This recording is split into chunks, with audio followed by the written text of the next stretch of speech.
Hi, everyone. Welcome. We're going to wait one more minute to let folks join and also to get started on Facebook Live.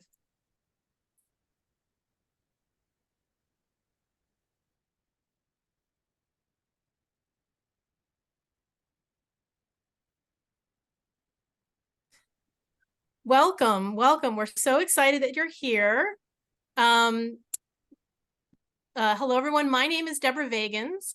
I am the National Campaign Director and the Director of Equal Pay Today with Equal Rights Advocates.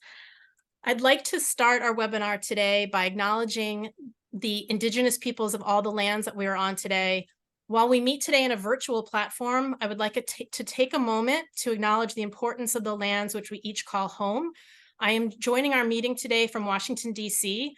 on the land of the Piscataway and the Anacostan.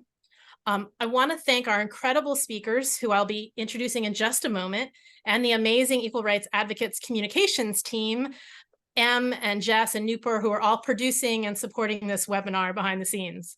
So Equal Pay Today is a project of Equal Rights Advocates, and we are a nationwide campaign bringing together local, state, and national groups and supporters across the country to close race and gender wage gaps, accelerate fair pay progress state by state, and drive federal policy momentum. This year, we published our inaugural 2023-2024 policy agenda, identifying key pieces of state and federal legislation and federal executive branch action that will address the multiple drivers of the pay gap, from pay inequality to lack of paid leave, to occupational segregation, to workplace harassment and violence. We also organize equal pay days around the year, including marking the egregious pay disparities experienced by women of color. We hold public education events like today that we hope you will join in the future as well. So thank you for joining our webinar, The Power of Pay Equity, Investing in Native Women. We are holding this conversation with some incredible leaders to mark Native Women's Equal Pay Day, which this year is Thursday, November 30th. Native Women's Equal Pay Day is being organized by Return to the Heart Foundation, Protect the Sacred, the Coalition to Stop Violence Against Native Women, and Native Women Lead alongside Equal Pay Today. And today and this week, we're raising awareness and shining a light on the fact that Native women working full-time year-round only make on average 59 cents on the dollar as compared to non-Hispanic white men. Worse still, when you look at all Native women earners, they make only 55 cents in comparison to all non-Hispanic white male earners, one of the most significant wage disparities in the United States. If you break it down by tribal nation, some Native American women are paid even less. Native women face higher rates of poverty, unemployment, and violence due to the ongoing and long-lasting impacts of colonialism, genocide, the taking of the land, and state-sanctioned violence on Native communities. Low pay, discrimination, economic abuse, and the lack of employment protections in many sectors, like paid leave, all also play a large role in the reasons why Native women continue to struggle under such huge wage disparities and why so many cannot safely leave abusive situations. Our experts today will reflect on this more deeply. We'll also be talking about some of the solutions. On Thursday, we'll be holding a social media storm at 2 p.m. Eastern, 11 a.m. Pacific, calling attention to the wage gaps and organizing around equal pay and paid leave policies for Native women. Our calls to action include urging your members of Congress to pass the Paycheck Fairness Act, which would modernize and strengthen the Equal Pay Act of 1963, the Healthy Families Act, which would set a national standard of 7 paid sick and safe days, and the Family Act, which would provide workers with up to 12 weeks of partial income for family medical leave, including time to address the effects of domestic violence, sexual assault, or stalking. We hope you will join us using our shared hashtags for the social media storm, which are Native Women's Equal Pay and Equity for Native Women. Now, let me introduce both of our incredible panelists who'll be discussing the contributors to the ongoing pay disparities, their devastating impact on Native women and families, and some solutions for addressing the inequities.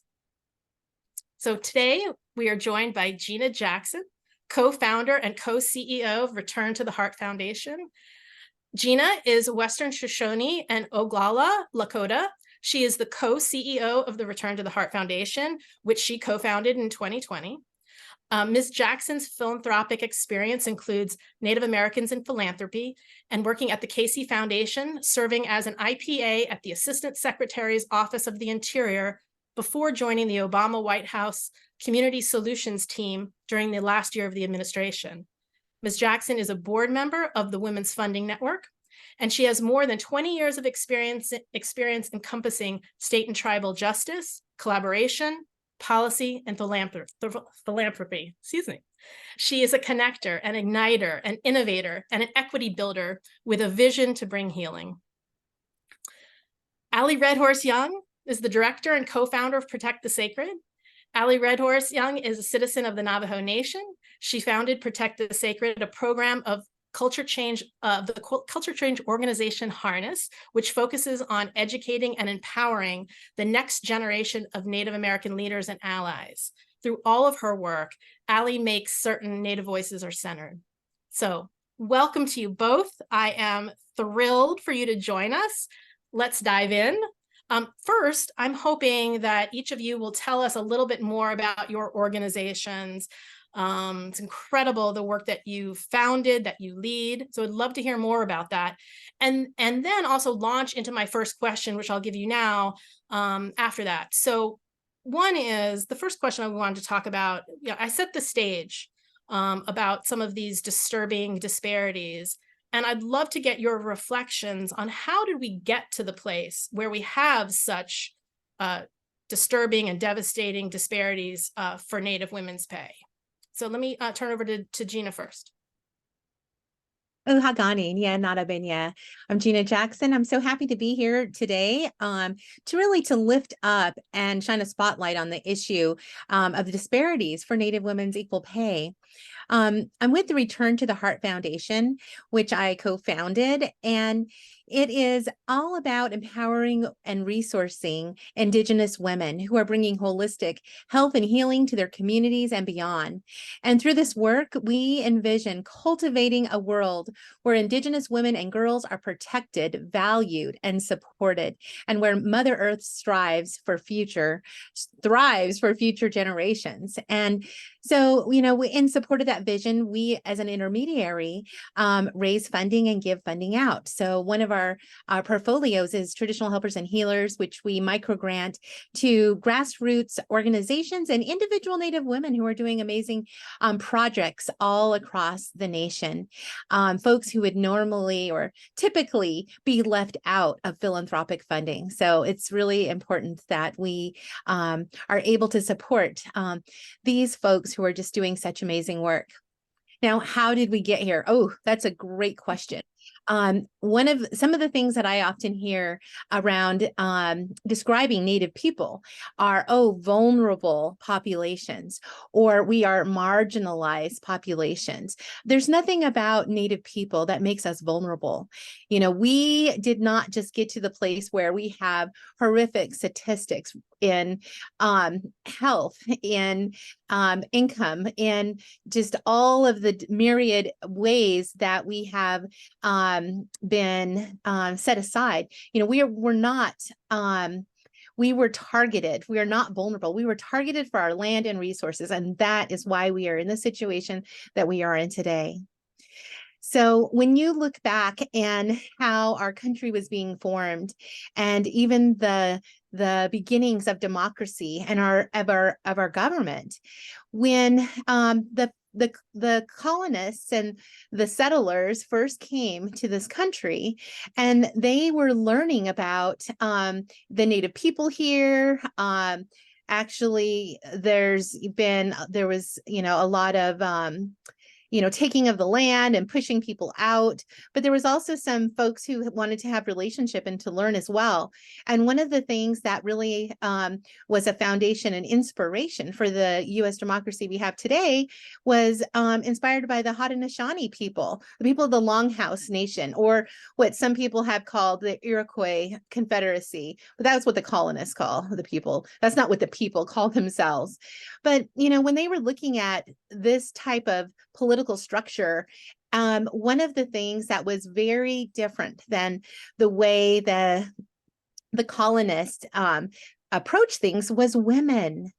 Women were valued as a part of the governmental structure. Women were included. Women's voices were critical. And it was amazing for folks to see that, to actually completely disregard that. Like, how could that be? So some of the things that folks learned about the Haudenosaunee Confederacy was their constitution, the Great Law of Peace, included equity, included justice, included the rights of women. Well, the last piece about the rights of women were left out. And, at the time, the settler colonialism, they were looking at women in a very negative light, as property, as chattel, as you can do anything you want to women, expendable, not valued. But,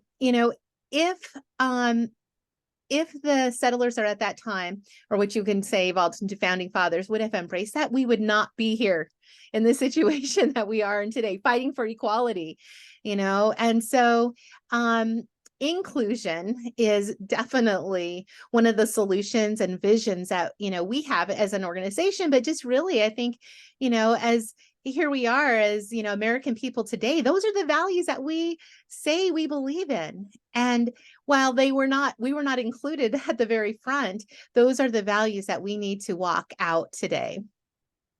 Thank you. That's very, very true. I mean, we were all there's physical violence, and then there's political violence. And all of those things combine to set us where we are today. Thank you, Gina. Allie, maybe you could talk a little bit about also your organization, the incredible work you do, and comment on that question as well. Yeah, thank you. Yeah, today everyone. Allie, I'm very honored to be with you all today and to be a part of this conversation. I'm the director and founder of Protect the Sacred, where we empower, educate and empower the next generation of Native youth leaders and allies. We focus on Native youth leadership development and civic engagement, utilizing community organizing strategies, cultural organizing strategies, narrative strategies, and transformative storytelling to preserve the knowledge and the ancestral knowledge of our peoples, to be carried on by our young people and who are our future leaders. And a large the engagement from our youth. There's a large population of young Native women that participate in Protect the Sacred's programming. And so we're very proud to advocate for them and their future.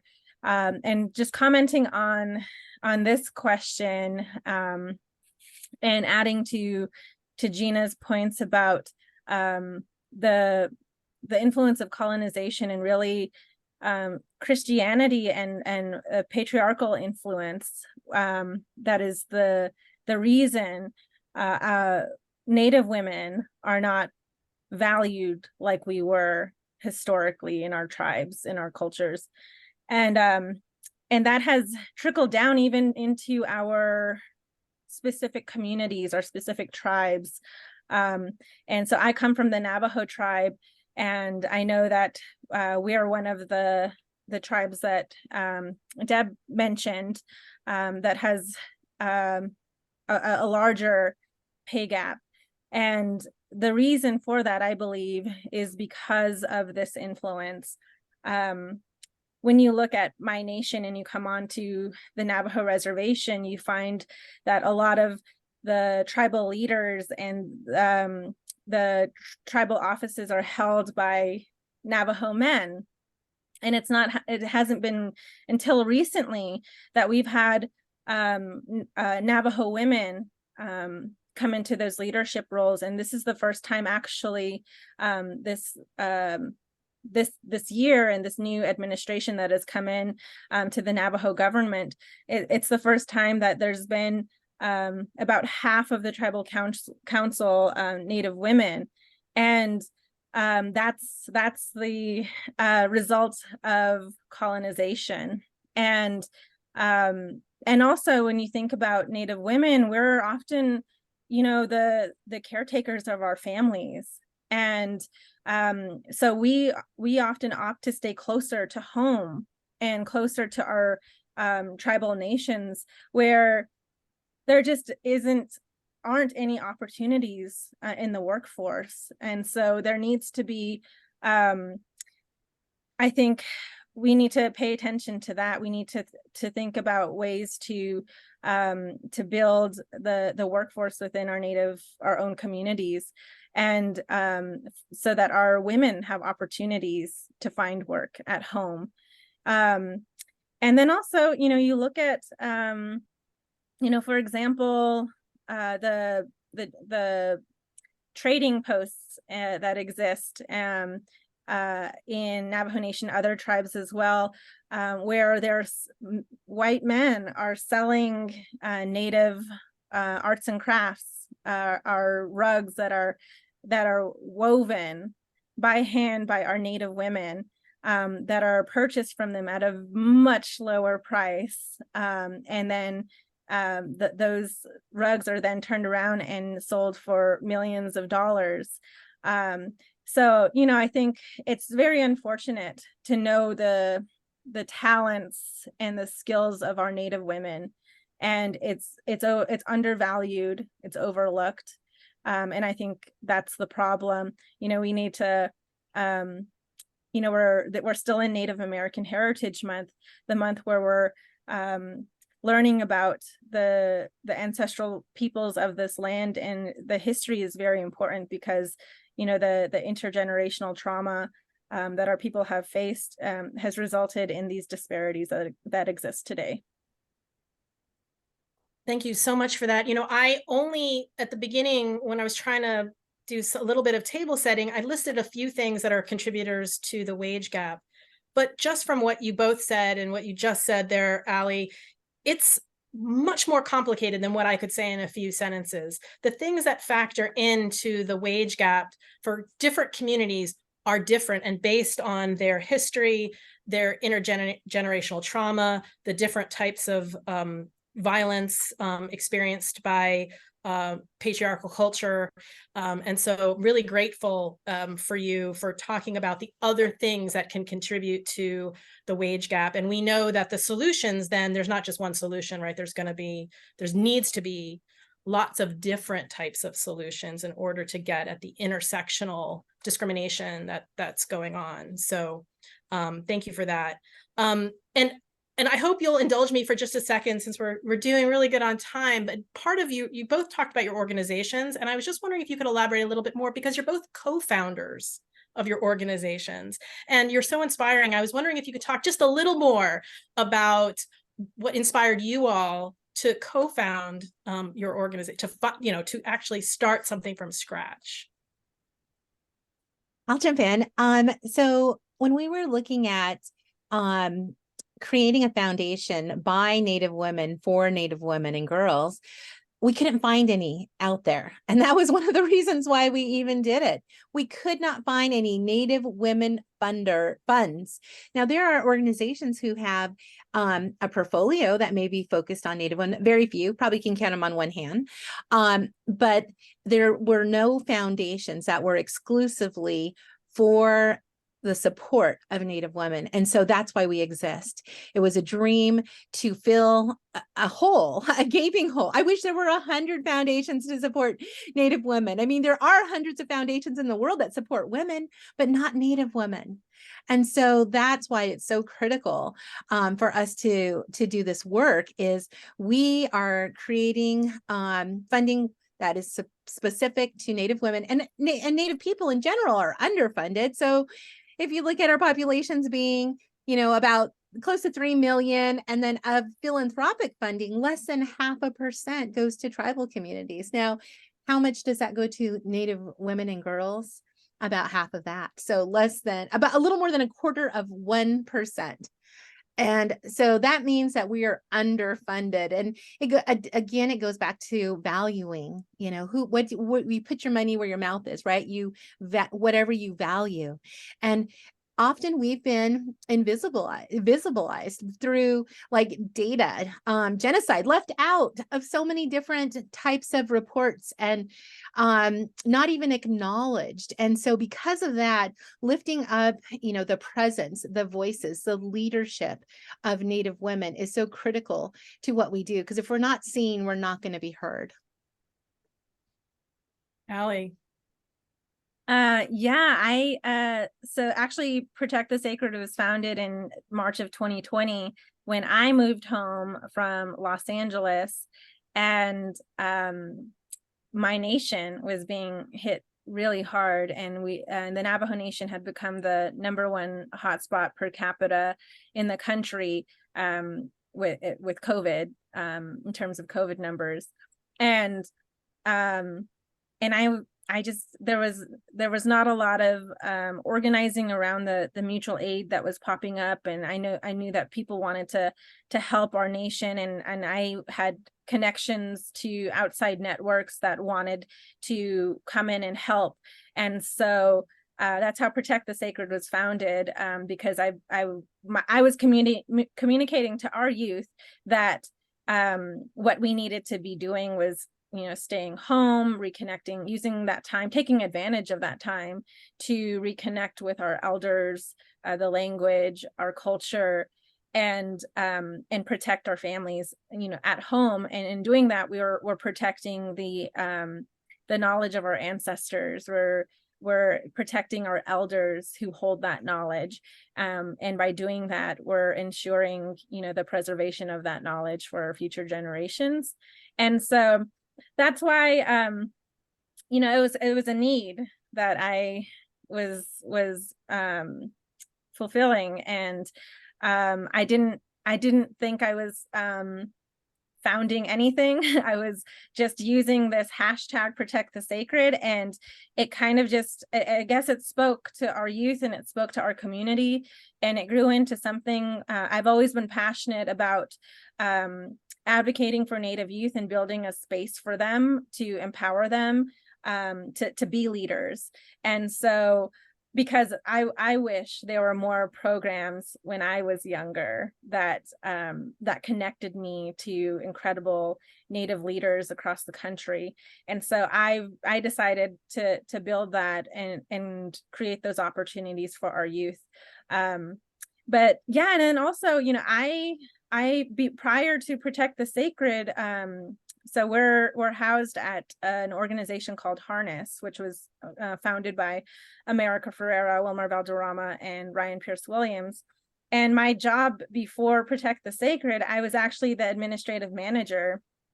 And I had applied for their programs manager position that I had known about from a friend. And they were interested in me coming on board, but also I guess I didn't have very much experience as a program manager. So they created the role for me as administrative manager. And then I launched Protect the Sacred, and they witnessed my talents of creating programming for Native youth and building this momentum. And so they promoted me eventually to programs manager, and now I'm the director of Protect the Sacred. But and I bring that up just to say that I have many years of experience being an assistant in the Hollywood industry. I worked at Nickelodeon, where I was a production assistant, and then I was a showrunner's assistant, and then I was an executive assistant to a CEO at a philanthropic organization. But so I have many years of experience being an assistant, but I always knew that I was creative and I had the skill set to be a programs manager. And I say that to say, believe in the talents and skills of Native women, and don't undervalue them, because, you know, I've had to prove myself, and it was a long journey. And where they could have just given me programs manager in the first place. That's an incredible story. It reminds me of the very, the very famous Shirley Chisholm quote, which is, if they don't give you a seat at the table, bring a folding chair.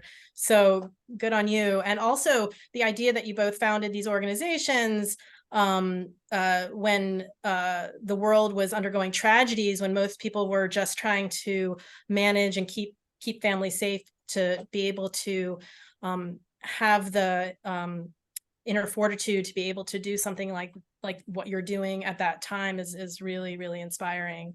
So thank you. And thank you for letting me go down that path. And the one last, if you'll indulge me for one more moment, Gina, I recently spoke on a panel about philanthropic giving to women and girls. And when you look over all women and girls, it's, 1.8% of philanthropic giving. And then you're talking about looking at Native communities, which is even tinier and tinier and tinier. And so the need is great. So thank you for that. Aren't we as women 50% of the population?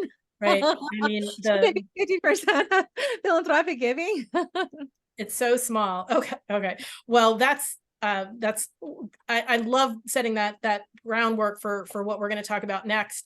So let me, I'll start with Allie this time.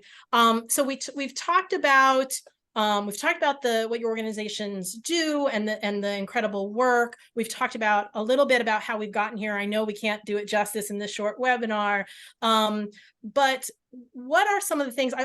My background is, we talk about problems, but we've got to give people actions they can take and solutions. So what are some of the things that we can do to turn the tide on inequalities in paid leave, in lack of workplace protections, like paid leave, low compensation, any of the things that we've identified that contribute to the wage gap, and in general for Native women? Mm-hmm. I think just bringing awareness to this issue and taking it back to, your colleagues and your circles. There are many Native women organizations and Native women run organizations in this country. And so, we have cell phones now, literally a computer at our fingertips, where you can go onto social media, because we're not always invited to the table, social media has become our megaphone, and that's, our platform. And so you can go on to TikTok and search Native TikTok and find incredible, Native organizations and young Native people who are advocating for issues like this and giving you resources. And also on Twitter, as long as it exists, there's a hashtag Native Twitter, where you can find incredible Native scholars and Native experts on issues who are highlighting, advocating, and giving you, again, resources. It's this like sort of free education that you can find online. And so again, just bringing awareness to this issue, taking what Gina and I have talked about on this webinar back to your workplace, making sure that people are understanding, the interconnectedness of all of this, and how, what has happened to Indigenous peoples since first contact has contributed to these disparities and inequalities. And then also continuing to push for, the different policy measures. I think Debbie brought up the one about for family medical emergencies. And, I said that Native women were often the caretakers of our entire families.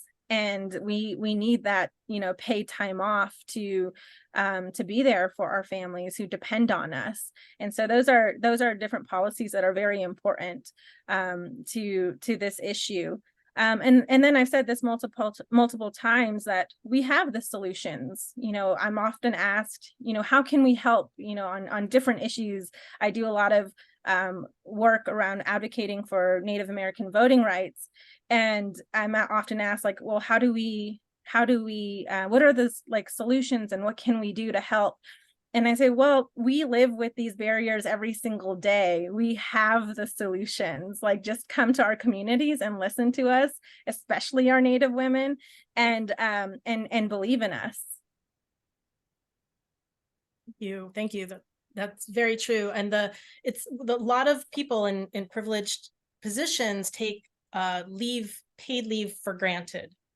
But not only does it mean sometimes you have to choose between a job and your family, but people don't realize that it's pushing people out of the workforce, which then, because people are going to pick their families, and then it contributes more to all of the other succession of problems that we're talking about. So thank you. Gina. So one of the things is that needs to happen, that hasn't happened. And it's not the fault of the general public, because the US education system didn't give us the full breadth of history, right? So we have a lot of learning to do, a lot of catching up to do. And, you know, as a young democracy, we need to really start walking out our values as a nation. If we say we believe in equality and justice, then we need to walk it out. And that means pass those laws, pass those bills. If we're in a place where we don't have equality and justice, then let's pass those laws and those legislation that will bring us to a place, you know, that we have more of an equal footing ground. Allie mentioned the Family Act and Healthy Families Act. Okay, that's just one. How many more are there that we need to pass? The Paycheck Fairness Act is another one that would make it harder for employers to engage in sex-based wage discrimination. Raise the Wage Act is another one, so that pay discrimination, isn't something that women are having to grapple with. We pass those laws, right? And there's others, the Be Heard Act, protections against sexual harassment reporting. But what if we walked our values? What if we didn't have to pass laws for good behavior?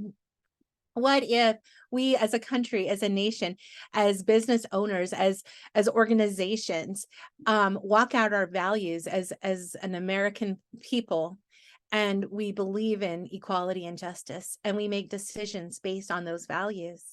One of the things that's coming up very soon is Deb Holland did a listening tour called The Road to Healing. And that was about listening to boarding school survivors and their stories, and really looking at how the US boarding school, which was used as a tool of assimilation and genocide for Native people, what kind of impact does it have on Native people today? One of the things you may have heard about last year was that the children's bodies found in mass graves at residential schools in Canada, right? So Native children who died or were killed and buried, and their families were never, never notified or didn't know. There was no investigations. It was this huge, dark hole that has just come to light in Canada. Well, the US, we haven't reckoned with our role of, the children who were forced into boarding schools. Well, that listening tour with Deb Holland, out of that listening tour there will be a report that will be coming, and that's going to be an opportunity for America to grapple with and to learn our history. One of the things I see, folks, is like, well, that happened a long time ago. Well, in my family and in most Native families, all of our grandparents or great-grandparents were forced or went to residential boarding schools, all of them. And the whole purpose was, to assimilate. The motto was to kill the Indian and save the man. Well, it was a very effective tool that was used against us, and we're still reeling from it. So every single Native person who does not speak their language fluently, that's because of boarding school. Those kids were forbidden to speak their language and punished severely when they did. And like my grandparents didn't want to teach their kids their native language as their first language because they didn't want them to have an accent or to face further discrimination because of that. And so these are things that we haven't had this deep learning. In order to have deep healing, we need to have some deep learning, and it's coming. But I would say that, so what can we do? Well, listen, learn, walk out your values as a human, as an individual person. If you say you believe in our democracy, then do it.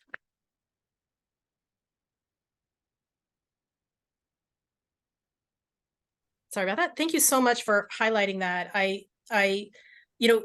People sometimes have such a narrow view of a problem that they don't, we've talked about how there are many contributors to like the wage gap or disparities, but it's not just talking about the contributors. It's about where does that come from? What is the history? And if we don't learn from our past, then we can never resolve the future. We can never reach equity if we don't understand the root causes, because you can't, it's sort of just the theory of achieving equity is if you're always at a place where you are not equal, even if you are provided policies, there's still a gap that needs to be addressed, and you can't address the gap without the learning. So thank you so much for healing that and for talking about that and the need for healing and making those connections to everything that we're talking about today. I can understand our audience might feel overwhelmed, right, by hearing about these. And so let me ask you, if you were if someone said, what is one thing that I can do to help, or two things I can do to help, what are some of those recommendations that you might have for our audience today? Allie. Yeah, I would say invest in Native women, invest in Native women led organizations that are highlighting and amplifying these issues and working on this day to day and to make it a better world for Native women. And so invest in us, invest in the folks who are doing this work. And I would second that. I think me and Allie are singing the same song as probably so many others are who are out there, in the field, in the grassroots, who are actually working with and supporting, amazing Native women leaders, and young and up and coming leaders who are leaders in their own right today. So number one, support us, join us, come in as an ally, connect, I would be more than happy. I'm sure Allie would be as well, to have some conversations about, what can an individual, what can an organization do to support us?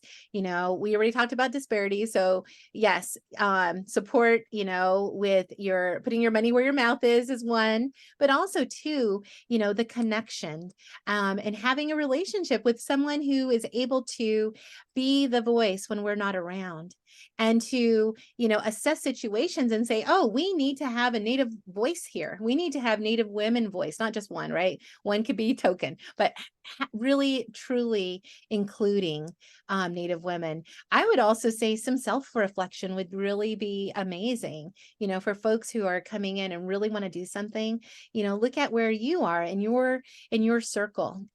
Is there a presence of Native women? If that's your organization, are they on the board? Are they in leadership? Are they on staff? If they're not, change that. And we'd be more than happy to help, plug you into the places and spaces where you will be able to connect with others and get that workforce going. And then also say learning, it's, when you come in a spirit of cultural humility, and you really want to learn, there's so many teachers out there, because we do recognize that we do need those allies. And, taking that deep learning journey, at Return to the Heart, we have a signature one time a year event called Summer Solstice, where we take folks out.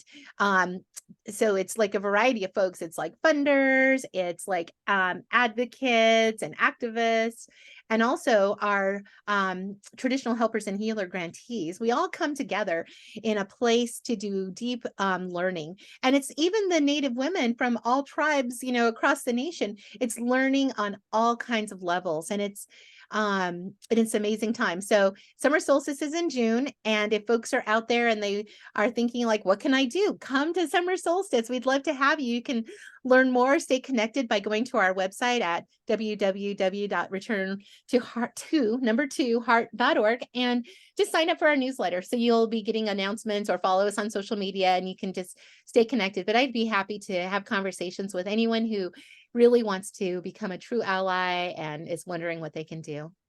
You might get deluged with requests after this, so and we need to do the work too, but that's extremely generous, and you've been that for me as well.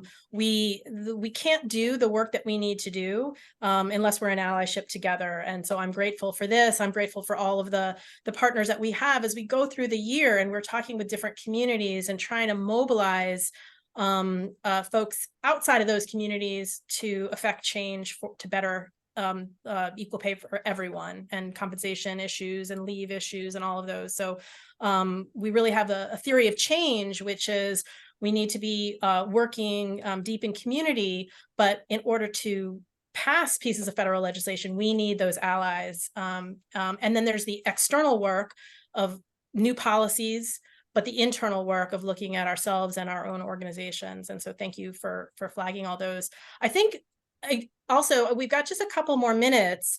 One thing I would be remiss if I didn't say that today is Giving Tuesday. And so maybe you could just take a minute to talk about what your organizations are doing for Giving Tuesday, and if there's any places you wanted to send people perhaps to we have some, you gave your website, but if there's a little bit more you want to talk about how people can get involved because of Giving Tuesday, that would be great. Allie. Sure. Thank you for this opportunity to plug our organizations. You can follow us on Instagram, where we're most active, at Protect Sacred, and you'll find that we posted today for Giving Tuesday, Give Native, and you'll see in our post how you can donate to Protect the Sacred. And we actually launched our Writing for Democracy fundraising campaign a couple of weeks ago, and we're building towards 2024 and the election next year. Part of our work at Protect the Sacred, we're I think most known for our Ride to the Polls, Get Out the Vote campaign, which we've been doing since 2020, where we ride on horseback to polling locations in the state of Arizona in Navajo Nation and tribal communities. And so we are gearing up for a year-long Ride to the Polls campaign next year, and have some exciting events and activations, cultural activations in the pipeline. So, and we'll be actually working with our Native youth who were part of our Native Youth Summit this past summer. And those 30 Native youth will be organizing with us on our Ride to the Polls campaign next year. So we'll be supporting them in their leadership development and working with us next year. That's really exciting. That's really great. Gina. Yeah, Allie's work is really exciting. I encourage you to go to her website and check out some of the videos, even from Ride to the Polls last year. Amazing work. For us, we are fully participating in Giving Tuesday, and we actually are right in the middle of making final decisions on our fall grant round. So, you know, if we had a big push, a big bump on Giving Tuesday, even one-time payments, that could help us fund additional Native women in this particular grant round that's happening right now. Now, that's wonderful, but we really are looking for partners, not just on Giving Tuesday, but join us in the fight. The fight's big and it's long, and we need more than just one day. You know, we would welcome, you know, you to join the circle and do an online, ongoing, you know, monthly support would be amazing. Wonderful. Thank you. Thank you, Gina and Allie. You are both so amazing and so generous of your time. It has been such a pleasure working with you and learning from you. And just echoing some of the things you said, as a campaign, as the Equal Pay Today campaign, we must be resolute in our commitment to addressing both gender and race-based wage gaps and all the disparities faced by Native communities that we've talked about all year round, not just today, and heeding the voices and the leadership of Native communities, respecting sovereignty, traditions, the cultural practices, and making all of these issues we talked about, specifically for today, the workplace policies and economic justice policies like equal pay and paid leave, a priority. Want to thank you both for being leaders in the Equal Pay Today campaign and co-leading the Native Women's Equal Pay Day that's coming up on Thursday, along with our other partners, Native Women Lead and the Coalition to Stop Violence Against Native Women. As I mentioned, it's Giving Tuesday, so I hope everyone will check out the websites of our friends, as well as taking a look at equalpaytoday.org and at Equal Rights Advocates to learn more about us and all of the Equal Pay Days that we do throughout the year. And I also invite all of you to join our Native Women's Equal Pay Day social media storm, which will be this Thursday, November 30th at 2 p.m. Eastern, 11 a.m. Pacific time. We have a fantastic toolkit led by our partners, our co-leads for the day. You can go in and see all of their really exciting work and lift them up and lift up Native communities for the day. So please tune in again on Thursday online, and we're excited to be working with all of you. So thank you again, Allie and Gina. Thank you. Thank you.